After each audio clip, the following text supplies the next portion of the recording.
Salmo 91. Ang Diyos ang mag-ingat sa atin.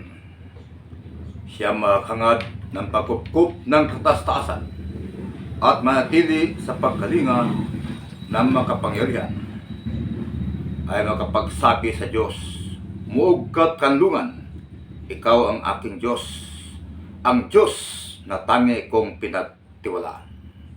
Sa panganib at bitag, ika'y kanyang iligtas, at kahit atumang matinding salot, ay di ka magdaranas.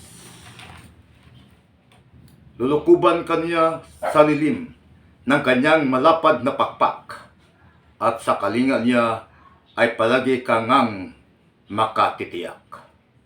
Ingatan niya pagsanggalang pagkat siya'y matapat. Pagsapit ng gabi, di ka matatakot sa anumang bagay. Maging sa gagawing biglaang paglusob na makaaway.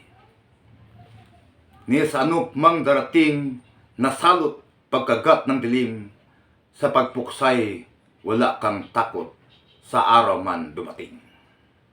Kahit na mabuwal sa iyong harapan ang 1,000 tao, sa iyong paligid ng biglang ang bilang ng patay maging 10,000, di ka matatakot at nakatiyak mong di ka maano. Ikaw magmasid at sa panuod ng mapatunayan. Iyong makikita taong masasanay pinaparusahan. Ang taong masasamay pinaparusahan sapagkat ang Diyos ang iyong ginawang tagapagsanggalang. At ayong pili mong mag-ingat sa iyo'y katastaasan, di mo maabuting ika'y mapahamak. Di maranasan kahit anong uring mga paghirap sa iyong tahanan.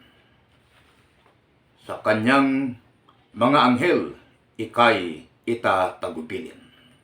Saan mang dako maparoon, tiyak kang iingatan. Sa kanilang mga kamay, ika'y aalayan. Nang sa mga bato, paa mo'y hindi masasaktan.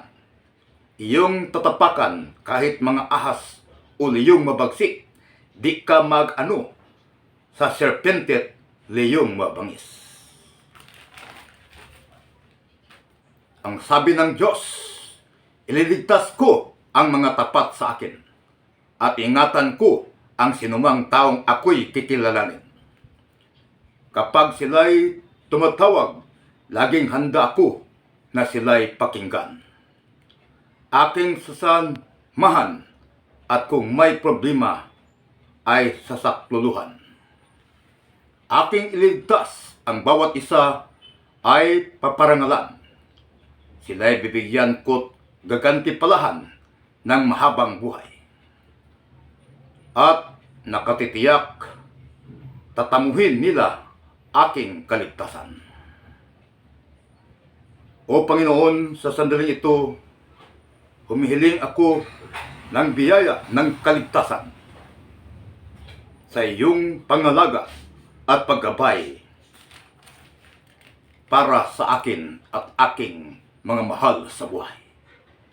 Iyong pangangalaga at paggabay para sa akin at sa aking mga mahal sa buhay. Maasa kaming lagi sa iyong kapangyarihan at proteksyon upang malayo kami sa anumang pangalip at kasamaan. Nagtiwala kaming lubos na kapag kapiling ka sa amin, ligtas kami sa lahat ng kapahamakan. Kaya Panginooy, nalangin ako taimtim sa nawa manatili ka sa aming piling. At gabayan mo bawat pagkilos namin nang malayo kami sa anumang maari naming ikapahamak. Hiniling na namin sa iyong biyaya upang maging malakas at matatag kami sa mga pagkataong sinusubukan kami ng tukso. Huwag nawa kaming pagkagawa ng kasalanan o anumang isama ng iyong loob, maging malusog nawa ang aming pangangatawan. Layo mo kami sa aksidente, sakuna, kalamidad, at anumang salot. Palakasin mo ang aming katawan nang patuloy kaming makapagbibigay para sa iyo sa pamagitan ng anumang paggawa ng mabuti. Alam mong hindi mo kami pababayaan, kaya buong pagtiwala kaming umaasa sa iyong mabilisang pagtulong at pag-ingat. Walang makadadala sa iyong kapangyarihan. Walang imposible sa iyo. Basbasan at pagpalain mo kami sa araw-araw. Ingatan at kawaan kami, O Diyos. Tulungan mo kami sa aming pangailangan at pagkaloob mo sa amin ang kapayapaan. Aming inaasam, pinagkatiwala namin sa iyo, O Panginoon. Ang aming mga pamilya, kaibigan at mga mahal sa buhay. Padama mo sa amin ang iyong pag-ibig. Gawin niyong silang iligtas sa lahat ng oras. Layo niyo kami sila sa masama at sa anumang panganib. So, Lord, maraming salamat sa aking paghilingan na itong si Emerita Tainda Remulyo, Lord, madali ang lunas sa kanyang bone fracture, shoulder, diabetes, vision, mapugsa ang lahat ng masakit. Yeah, Lord, sa tulong niyo. Sa makaligtasan, Lord, sa operasyon, tulungan niyo si Emerita Tainda Remulyo, Lord. Amen, amen. Maraming salamat mo sa Tears of Creation Vlog, my friends, sa ating pagdarasal at langin sa tulong ng Salmo 91.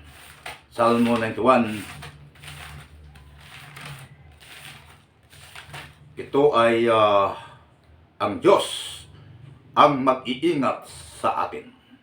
Salmo 91, ang Diyos ang mag-iingat sa amin. Amen, amen. Maraming salamat sa manood sa pagdarasal ko, Tears of Creation Vlog, mga kabayan. Amen, amen.